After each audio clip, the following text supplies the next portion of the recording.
네, 반갑습니다. 이제 오늘 국민대 이번 모의논술 어떤 식으로 이제 문제 출제했는지 같이 풀어보면서 한번 같이 고민해보는 시간 갖도록 하겠습니다. 자, 한번 같이 보도록 하죠.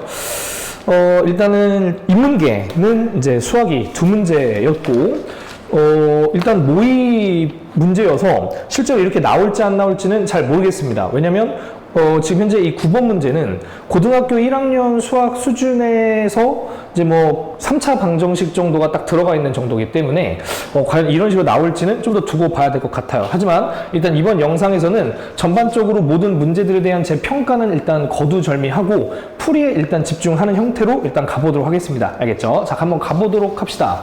일단 이제 이 문제를 풀기 위해선 여러분들이 이제 중학교 때부터 배우는 하나의 공식이죠. 9의 부피를 구하는 공식 정도는 일단 숙지를 하고 있었어야 된다라고 볼 수가 있습니다. 그래서 우리가 9의 부피 한 번만 좀 짚고 넘어간다라고 생각을 하면 9의 부피를 우리끼리 V라고 했을 때 기억나시죠? 3분의 4 파이 R 세제곱입니다. 그래서 딱 이 공식 하나만 있으면 조립제법만 할 수 있을 때 그냥 무조건 풀 수가 있었던 것입니다. 그래서 지금 문제를 쭉 읽어보시게 되면 이 주어져 있는 입체의 도형의 전체 부피가 3분의 76파이다 라고 주어져 있고, 원기둥 부분의 높이는, 그쵸? 이 부분의 높이는 밑면의 반지름의 길이 R보다 3만큼 길다 라고 얘기했습니다. 그러니까 우리가 이제 이 밑면의 반지름을 R이라고 설정하게 되면 자연스럽게 높이는 R 플러스 3 이렇게 설정할 수 있게 되는 것이고, 마찬가지로 이 위에 뚜껑처럼 닫혀져 있는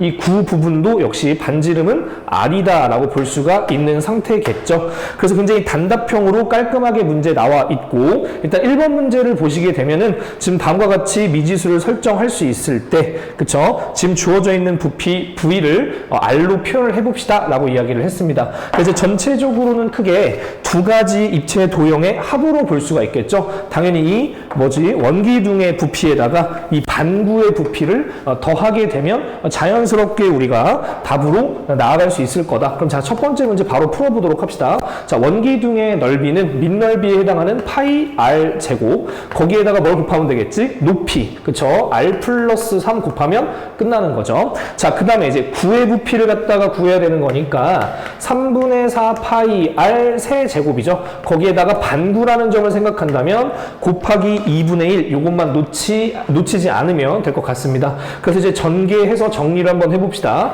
파이 R 세제곱 플러스 3파이 R 제곱 플러스 3분의 2 파이 R 세제곱이다. 요 정도로 처리를 할 수가 있을 것이고, 동류항 계산을 여기서 이렇게 해주게 되면 파이 R 세제곱 안에서의 동류항 계산은 3분의 5 파이 R 세제곱, 그 다음에 플러스, 그쵸? 나머지 여기 있는 3파이 R 제곱이다. 이제 이렇게 놓게 되면은 우리가 가볍게 일단 첫 번째 문제를 갖다가 풀 수 있을 것 같아.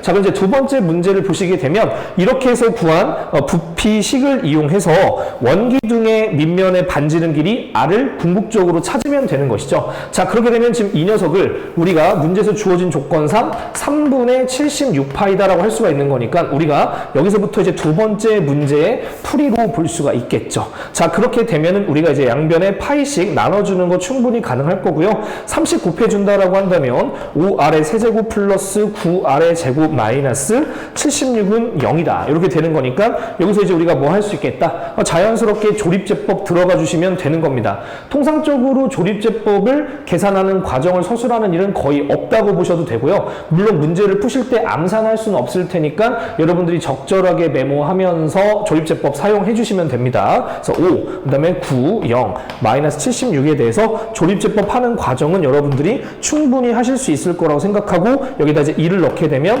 5, 10, 그 다음에 19, 그 다음에 38, 더하면 38이고 76이 돼서 0이 되는 거. 그쵸? 어렵지 않지? 그래서 이제 이 녀석을 갖다가 충분히 인수분해를 하게 되면 R-2 곱하기 5R의 제곱 플러스 19R 플러스 38은 0이다 라고 할 수가 있는 거니까 문제에서 요구하는 R은 여기서 발생할 수밖에 없겠죠.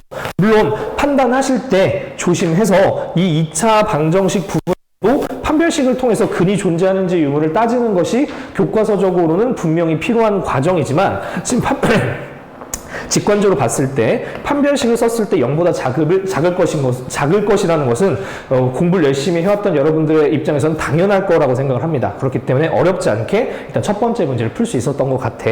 자, 그다음 이제 두 번째 문제를 한번 보도록 할 거고, 두 번째 문제는 일단 미분에서 나왔습니다. 자, 그래서 이제 미분 가볍게 할 수 있는 이제 상태를 갖다가 우리가 확인해 주시면 되는 건데, 자, 그러면서 한번 이제 극한, 그쵸? 함수의 극한까지도 아우르는 문제니까 간단하게 한번 풀고 넘어가 보도록 하자. 자, 다음 함수 fx가 리미트 x를 무한대로 보냈을 때 x 4승분의 fx가 5라고 말을 하고 있습니다. 그럼 여러분들도 잘 알다시피, 그쵸? 무한대분의 무한대꼴이 일단 주어지게 되면 어디로 수렴하죠? 최고차항의 개수 b를 통해서 수렴값을 우리가 판단할 수 있고, 또한 차수가 분모의 차수와 분자의 차수가 같아야지만 0이 아닌 수로 수렴한다라는 기본 교과서 정의는 충분히 이해하고 계실 거라고 믿습니다. 그렇기 때문에 우리가 첫 번째로 알 수 있는 사실, fx는 몇 차 함수일 거다? 그렇죠. 4차 함수일 거다라는 것을 충분히 생각하실 수가 있고, 최고차항의 개수는 5일 거다. 그치? 최고차항 개수는 5일 것이다 라는 것을 충분히 캐치할 수 있죠. 자, 그 다음 이제 두 번째 0분의 0꼴 주어집니다. x를 3으로 보냈을 때 x-3의 세제곱분의 fx가 7로 수렴한다라고 주어져 있죠. 그럼 보시면 알겠지만 분모의 상태가 0인자가 현재 x-3이죠. 근데 중요한 건 세제곱이 되어 있다는 거. 그러니까 엄밀히 따지면 0인자가 3개인 거죠. 그쵸? x-3이 3번 곱해져 있는 거니까 지금 현재 우리가 x 대신에 3을 밀어넣지 못하는 궁극적 이유는 분모에 있는 0인자 3개에 있다라는 것입니다. 그렇기 때문에 우리가 0분의 0꼴 풀이에 대한 기본 상식을 생각을 해봤을 때 이 분자에 해당하는 fx가 반드시 어떤 인수를 가지고 있어야 될까? 그렇지. x-3의 세제곱이 있어야만 이 0인자를 모두 다 같이 소구하면서 논개처럼 약분되어 사라지게 되는 꼴이 될 수밖에 없다라는 것이죠. 그러면 이 위에서 알아낸 fx의 상황과 긴밀하게 연관을 지어서 추론을 해본다라고 친다면, 따라서 fx는 그쵸? 반드시 x-3의 세제곱이라는 인수가 있어야 할 것이고, 최고차의 개수는 5니까 5 이렇게 곱해주면서 마지막으로 4차식이다라는 것까지 우리가 반영하기 위해서는 여기다가 1차식을 한 번 더 그렇죠 곱해줘야 된다는 걸 알 수가 있으니까 우리가 그냥 자연스럽게 뭐 x 플러스 k 정도의 1차식 곱해 놓으면 지금까지 알아낸 충분한 조건을 통해서 fx를 표현할 수가 있게 되는 겁니다. 그래서 일단은 이게 끝이 아니라 이걸 통해서 우리가 다항 함수 fx를 구해야 해요. 그러니까 fx를 구했잖아요 라고 할 수는 없는 것이고, 왜냐면 현재 여기서 이제 k까지 구해야만 완벽한 것이죠. 자, 그래서 일단 이렇게 해서 fx 틀을 만들었으니까 다시 이 0분의 0꼴에 그렇죠 대입을 해서 어떻게 식이 마무리가 될지를 한번 쭉 진행을 끝까지 한번 해보도록 하자. 자, 그럼 여기가 이제 fx가 5 곱하기 x-3의 세제곱에다가 x 플러스 k였을 것이다. 그럼 이제 이걸 딱 계산을 하게 되면 결과적으로 7이 나와야 할 것이다. 이제 이걸 끝까지 진행을 시켜보자는 얘기죠. 0인자가 소거가 됐다라고 생각을 하면 리미트 x를 3으로 보냈을 때에 5 곱하기 x 플러스 k가 결과적으로는 7이 돼야 된다는 얘기니까 3 밀어넣게 되면 5 곱하기 3 플러스 k는 7임을 알 수가 있고요. 여기서 가볍게 k가 그쵸 마이너스 5분의 8임을 알 수가 있으니까 우리는 결과적으로 이걸 다시 첫 번째 문제에 해당하는 fx를 뭐라고 생각할 수가 있겠다? 5 곱하기 x-3의 세제곱 곱하기 x-5분의 8 이렇게 체크해 주시면 되겠죠.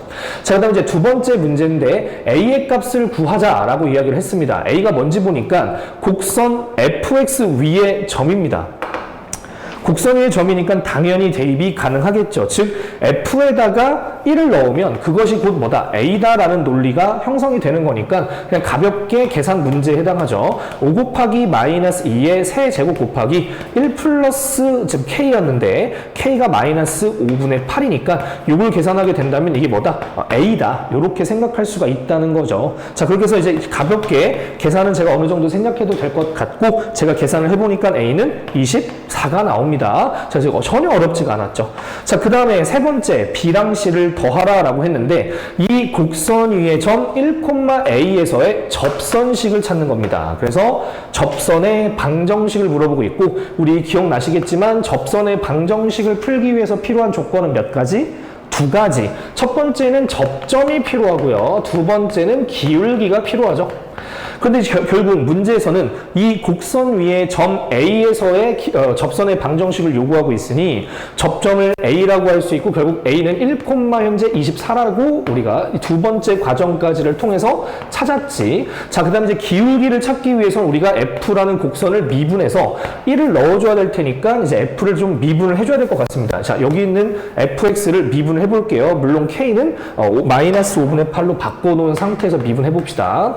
자, 그럼 약간 좀 이제 공간이 부족하니까 이쪽으로 쓱 빼가지고 미분 한번 해볼게요. 자, F'X는 곱의 미분법 통해서 요 녀석 이제 연두색 부분을 먼저 미분을 해보게 되면은 15 곱하기 x-3의 제곱, 그 다음에 x-5분의 8은 가만히 있고 더하기 5 곱하기 x-3의 세제곱은 가만히 있는 상태에서 뒤에 있는 1차식 x-5분의 8은 미분하면 1이니까 요렇게 인수분해가 미분해서 도함수가 나올 수밖에 없겠지. 자, 그럼 여기다가 이제 x 대신에 1 넣어서 F'1 구하면 되는 거니까요. 15 곱하기 마이너스 2의 제곱 곱하기 1 빼기 5분의 8은 마이너스 5분의 3. 여기다 1 넣게 되면은 5 곱하기 마이너스 2의 세제곱인 바 마이너스 8이 되겠죠. 그래서 요거 잡계산 마무리 해주시게 되면 되는 거니까 자, 마이너스 36에다가 마이너스 40까지 되어서 마이너스 76이라는 기울기를 갖는다라는 걸 알 수가 있습니다. 자, 그래서 일단 접선의 방정식을 작성을 하면요. 기울기 마이너스 76에다가 X축 방향으로 1만큼, 자, Y축 방향으로 24만큼 평행이동한다라고 표현하면 되는 거니까 답은 마이너스 76 X 플러스 76 더하기 24가 되는 거니까 100이 되겠죠. 자, 그렇게 해서 현재 문제에서 주어진 B는 접선의 기울기니까 마이너스 76이 되겠고 C는 상수항에 해당하는 100이 될 테니까 둘을 더하게 되면은 따라서 얼마의 값을 가질 수밖에 없다. 24라는 값을 가질 수밖에 없다라는 걸 알 수가 있어. 자, 그 다음에 이제 마지막으로 D값을 구할 건데 D는 뭐였냐면은 이 접선이 지나는 점입니다. 가볍게 대입할 수 있다는 얘기가 다시 되는 거겠죠. 그래서 이 접선에다가 X 대신에 2를 넣으면 그게 D인 거야. 그럼 이제 D는 2 넣게 되면은 마이너스 152 더하기 100인 거니까 마이너스 52가 되겠구나라고 생각할 수가 있겠죠. 그래서 문제가 이렇게까지 쉽게 나올까 싶기는 하고요. 이렇게 나온다기보다는 결과적으로 전체적인 국민대 시험이 일단 약간 이렇게 단답형 형식으로 답을 내는데 좀 집중하는 형태로 나오려나라고 이제 조심스럽게 예상을 해볼 수가 있을 것 같아요. 하지만 작년 같은 경우에 상명대가 이제 새롭게 그쵸? 이렇게 약수령 논술고사에 이제 들어오게 되면서 맨 처음 모의 평가를 이렇게 공개를 했을 때도 단답형처럼 문제를 보여줬다가 실제 시험에서는 또 이제 서술까지 요구하는 그런 형태의 시험으로 실제로 나왔기 때문에 함부로 이제 국민대가 무조건 이렇게 단답형으로 나올 거다라고 우리가 이제 단정지으면서 공부하는 건 위험할 수도 있을 것 같다라는 생각이 듭니다.